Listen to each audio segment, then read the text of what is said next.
In celebration of Kingdom Hearts 3, that's coming out on Tuesday, and kind of because it's been a really big thing for me, I'm doing a recording of the Ansem report, a very special video game story time. If you guys have been following on Twitch, you'll see that I've played the games through along with all of you, so if you haven't followed me on twitch.tv/MrCreepyPasta, check me out, and I'll be playing through Kingdom Hearts 3 once it releases. And a quick warning, the Ansem reports do have quite a bit of spoilers for Kingdom Hearts 1, Kingdom Hearts 2, and kind of the entirety of the series. It reveals quite a bit about Ansem the Seeker of Darkness, Ansem the Wise, Xehanort, and the origins of Organization 13. Enjoy.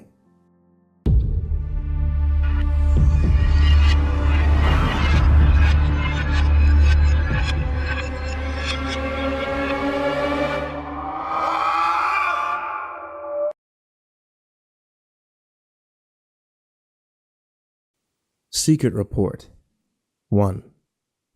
My efforts, these many years have come to fruition, with the world I govern having become a paradise worthy of being called Radiant Garden.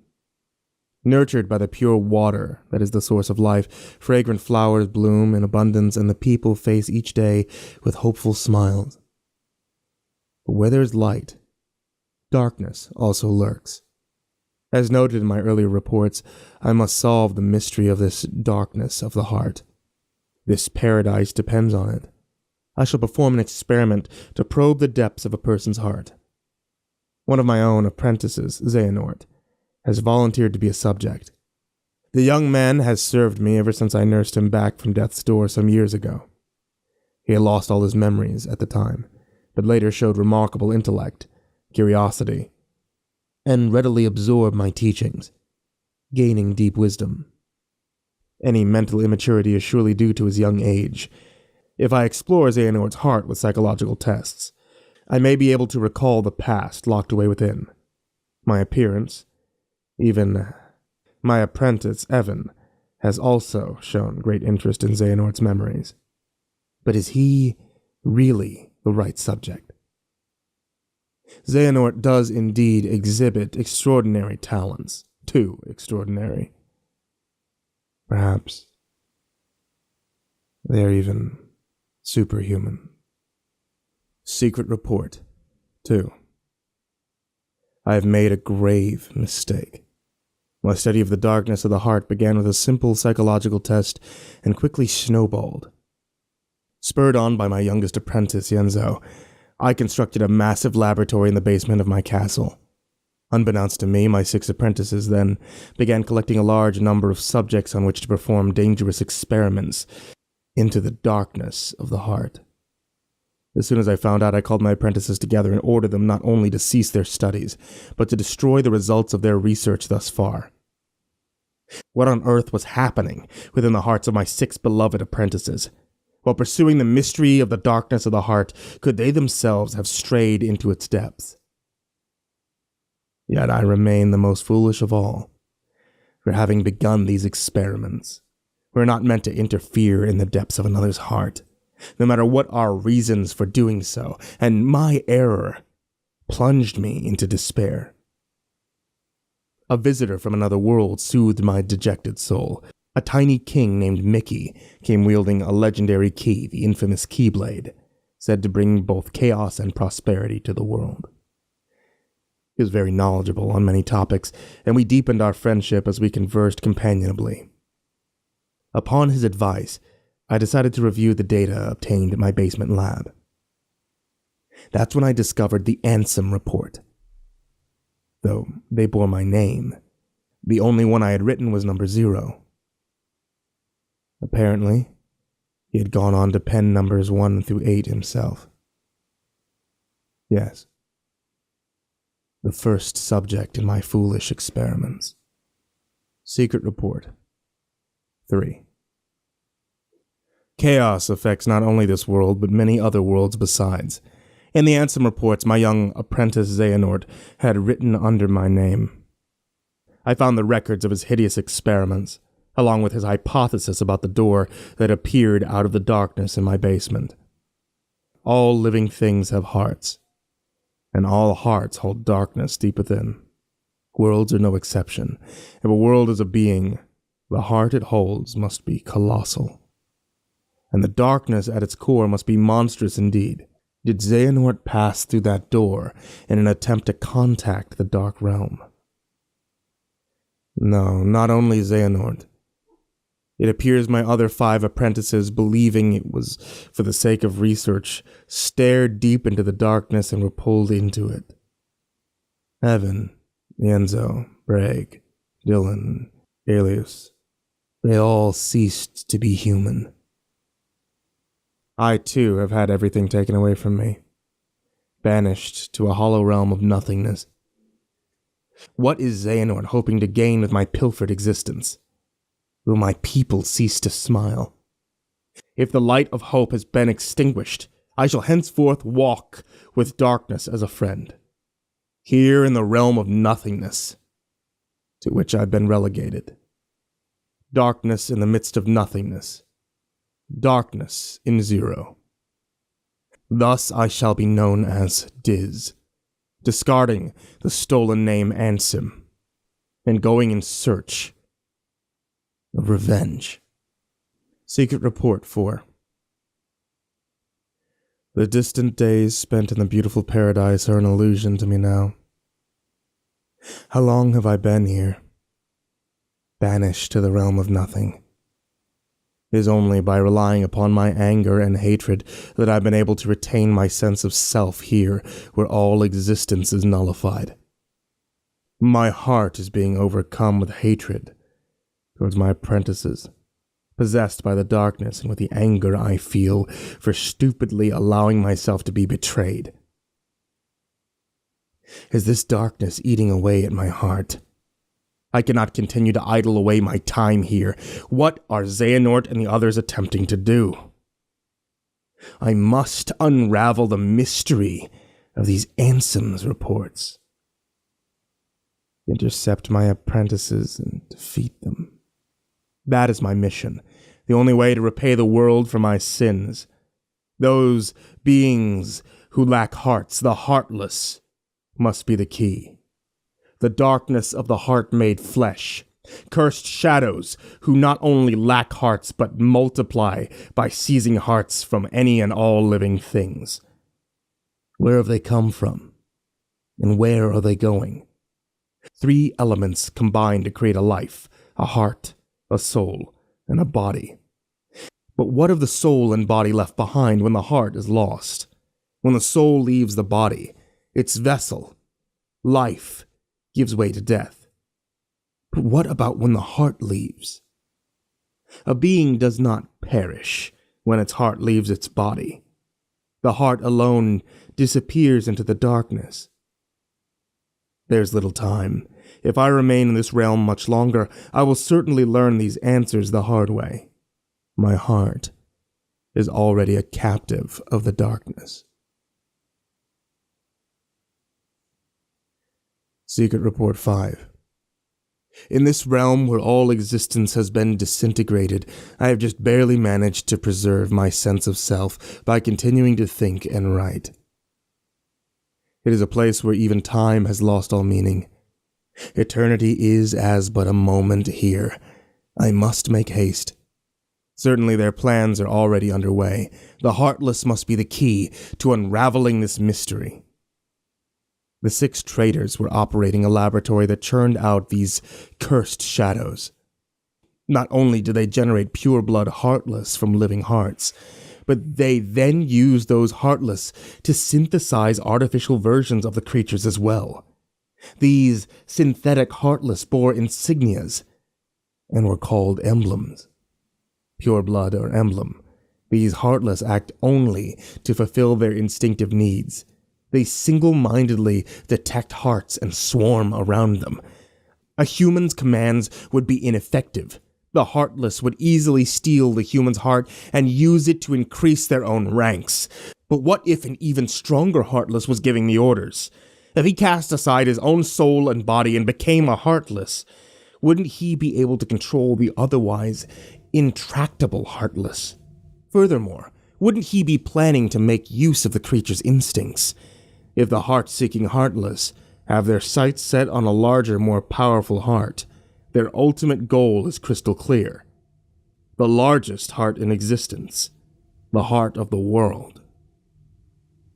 This is all conjecture, but it would seem he is utilizing the heartless in his search for a path leading to the heart of the world. Secret Report 6. My choice to befriend darkness here in the midst of nothingness was a sound one. The moment I stared straight ahead with a calm heart, neither rejecting darkness nor fearing it, I gained a newfound power. A superhuman power. The power of darkness. It is likely Xehanort and the others were enraptured by this power, eventually becoming its prisoners. I do not intend to allow my heart to be devoured by the darkness as they did, of course. With this new power I uncovered a corridor of darkness, the one that connects the realms of nothingness to the outside world. While it's still difficult to come and go as I please, my banishment is now a thing of the past. To deceive Xehanort and my apprentices, I first used my power to change form before returning to the realm of light. As I suspected, Xehanort has become a heartless. Under my name, he commanded other heartless in quest to snatch away the hearts of many different worlds. At the center of the heart Xehanort has stolen was Kingdom Hearts, which attracts tremendous darkness to itself and attempts to send any and all matter back into its depths. The other 5 have disappeared. Have they become heartless like Xehanort? Or did they vanish after Xehanort exploited them? I became familiar with an unusual entity while pursuing the truth. It is a soul and body that remains when a being loses its heart. When a heartless is born, these entities disappear from the realm of light, to be reborn as entirely new beings in a completely different realm. Secret Report 7. While beings being born of darkness and those lacking hearts may find them convenient, it is dangerous for others to make much use of the corridors of darkness. Darkness erodes the heart. In search of a place to proceed with my research and planning away from prying eyes, I found myself in Twilight Town. It is a quiet village, forgotten in the chasm between light and dark. I situated myself in the basement of an abandoned mansion, standing beyond the woods. My underground research resulted in one new discovery after another. When a heartless is born, the body and soul left behind are reborn into this world as a different being. They possess different intentions than their heartless brethren, and while it is unclear what these sentient things are after, it would appear they are responsible for much bedlam in this world. My erstwhile friend the king and his subjects, along with a hero wielding the Keyblade, are battling the heartless even as a new threat approaches. This new threat. They have given themselves a fitting name, I suppose. These non-beings. Nobodies. A great number of nobodies have lost human form, as have the heartless. Yet the nobody, born of someone with a strong heart, retains its shape, with but the faintest visible changes. It appears my betrayers have retained their human form as nobodies, and are gathering more followers in hopes of furthering a new scheme. Organization 13. Formed of 13 nobodies, with my betrayers at its core, has divided into 2. They are said to be carrying out some sort of research. Seeking to uncover the plans of this organization, I have decided to head for where 6 of its members have gathered, towering over the outer limits of the realm between darkness and light. Castle Oblivion. Secret Report 8. It appears that I have been too distracted by the behavior of Xehanort and his cohorts, and the events occurring in their vicinity. My friend's struggle to protect the realm of light from the threat of Heartless is now over, with Xehanort's Heartless, going by the name Ansem, Seeker of Darkness, defeated at last. The other wielder of the Keyblade, this hero, traveled from world to world, sealing up keyholes and laying Heartless low. Meanwhile, the king, who had dived into the realm of darkness, worked with a Keyblade-wielding hero to close the door to Kingdom Hearts from the realms of both darkness and light, thus holding off the threat of tremendous darkness. But there are still a great number of Heartless afoot, and Organization 13 and the Nobodies continue to be active in the shadows. Indeed, the world is still a very dangerous place. We must find a way to do battle with these enemies. Thus I will both make amends and have my revenge. It is for this reason that I infiltrate Castle Oblivion. It consists of 13 floors above and 12 floors below ground, with the content of its white rooms transforming in response to its visitors' memories. Organization 13 was conducting experiments on memory here. The subject in these experiments, a girl named Namine, appeared to possess extremely unusual abilities. Were they attempting to derive something from these powers? Refusing to be distracted by Organization 13, I returned to my own secret research when a new visitor appeared at the castle today. He was Sora, the Keyblade-wielding hero who had defeated Ansem and his companions. Deep underground, the stench of darkness arose. All the players are coming together, it would seem. Secret Report 9. I should have expected nothing less from a Keyblade-wielding hero. Sora and friends defied the machination of Organization 13 and rescued Namine. Namine was a witch who controlled the memories of others. Most likely these powers were achieved through a special process when she was born. Namine is a nobody, created when a young girl's heart left her body. Yet she has no corresponding Heartless. This is because the young girl, in this case, was a princess. Kairi, a resident of Radiant Garden over which I'd ruled, was one of the 7 princesses that uphold the realm of light. With no darkness in her heart, Kairi produced no Heartless, and instead of vanishing, her body remained in the realm of light. In other words, both the nobody named Namine and the Heartless, proof of a lost heart, are extremely unstable beings who lack the bodies needed to produce a nobody. Therefore, they also lack Kairi's memories. One reason for this may be that Kairi's heart did not return to the darkness when separated from her body, but rather migrated to another vessel, deep within Sora's heart. That is, Namine. Namine is an alter ego of the Kairi who has directly interfered with Sora's heart. Could this be why Sora and those hearts that are connected to him were able to have their memories controlled? She is a non-being in the truest sense of the word, having not even become a nobody, and with nowhere left to go. She is but the most feeling of shadows. Secret Report 10. Sora went to sleep in order to recover the memories he had lost in Castle Oblivion. It would take quite some time to bring back all the memories he had created in his lifetime, but Organization 13 held sway over Castle Oblivion. Sora would need to be kept someplace more secure. I persuaded Namine to move the slumbering Sora to Twilight Town for safekeeping. Namine. As I had written before, she is a most unusual being, born of the same process as a nobody, but lacking virtually all the elements of a nobody. Perhaps she continues drawing in hope of capturing that which she lacks, the memories of others, especially Sora. I have arrived at a hypothesis.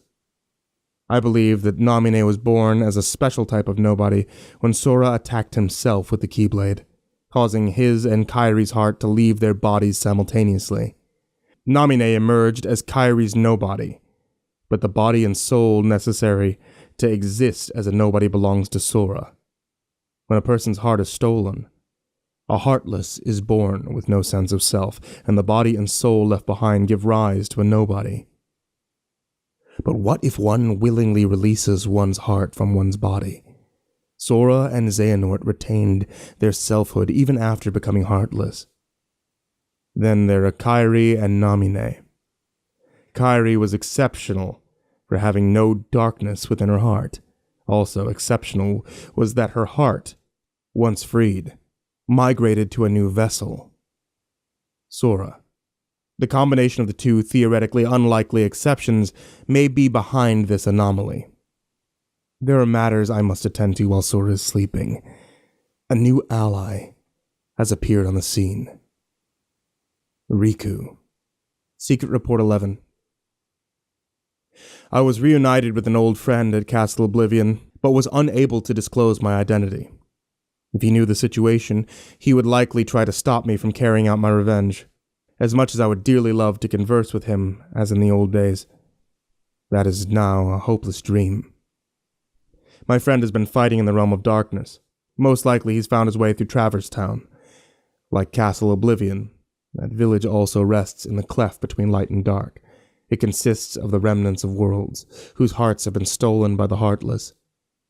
It is where those who have barely escaped the destruction of their worlds eventually find themselves. This realm between is quite unstable, with corridors of darkness appearing from time to time.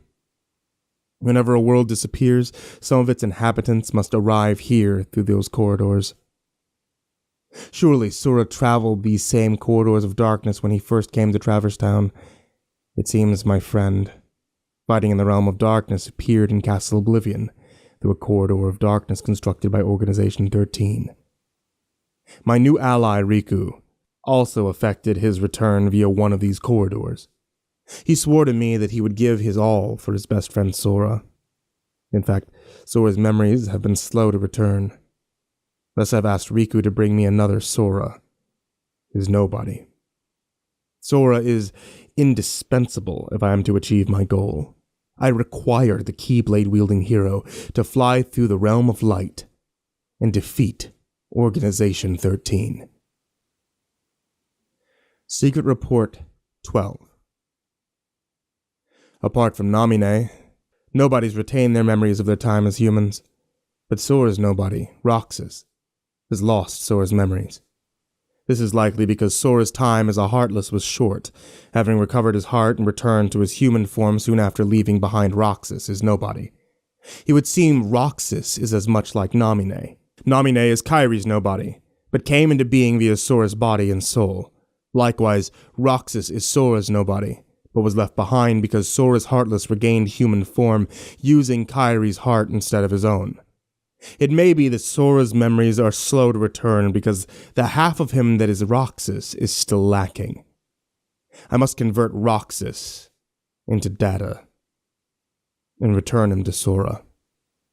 As a member of Organization 13, it was exceedingly difficult to bring Roxas in.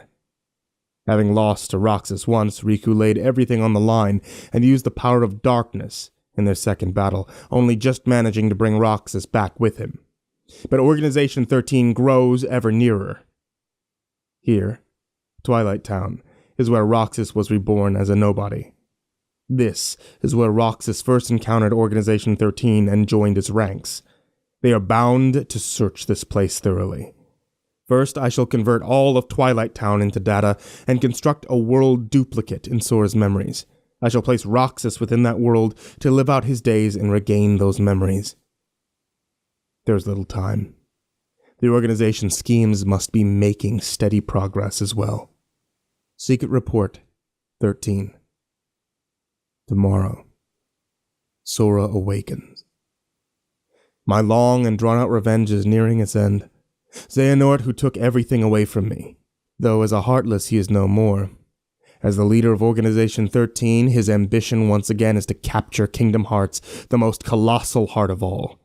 His Heartless had attempted to draw out the great darkness of Kingdom Hearts, created from the hearts of all worlds.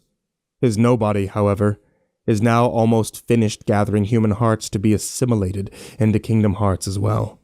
The fool. Only one mystery remains. How did Xehanort manage to open the door that appeared in the basement of my castle? No, Any theory posited now when everything is nearing completion would be meaningless.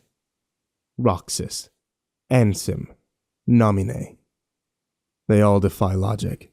Yet, there they are. Single exceptions to the rule. The theories posed by me and by Organization 13 have been blown to pieces by a handful of strong-hearted individuals. Sora, Kairi, Riku. Oh yes, Riku. Though his heart has its weakness, making it prone to darkness, he found support in the hope he discovered beyond suffering. This hope allowed him to stand his ground and turn the darkness in his heart from an enemy into his greatest weapon. When all this is over, it's my fervent hope that he will be able to return with Sora to his island. If I can, I should like to return to Radiant Garden, to look once more upon those beautiful waters, the lovely flowers, and the hopeful smiles of the people. Dear King, my friend, I believe that at some point in time you will come across these, my truthful accounts.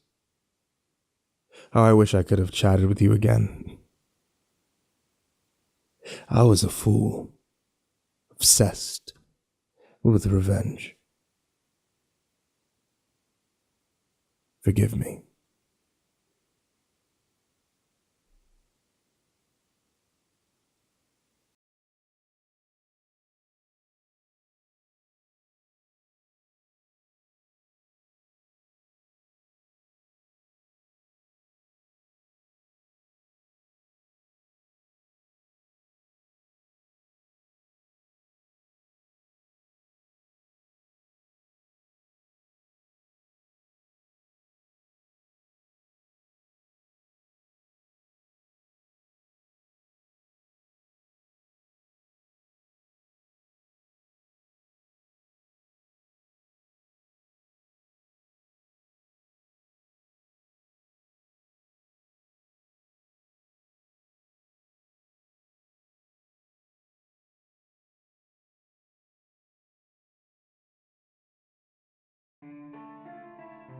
Hey there kids, it's me, MrCreepyPasta, and I wanted to tell you all thank you so much for listening to tonight's story, or watching tonight's story if you're on YouTube.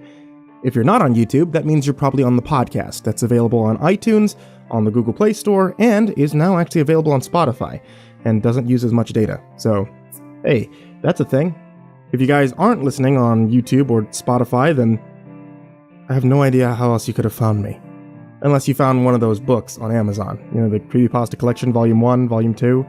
Those are things too. Oh well, I don't know how you would have heard me there, seeing as this was recorded like 2 years after those came out. Well, anyway. Thanks for listening, folks. And sweet dreams.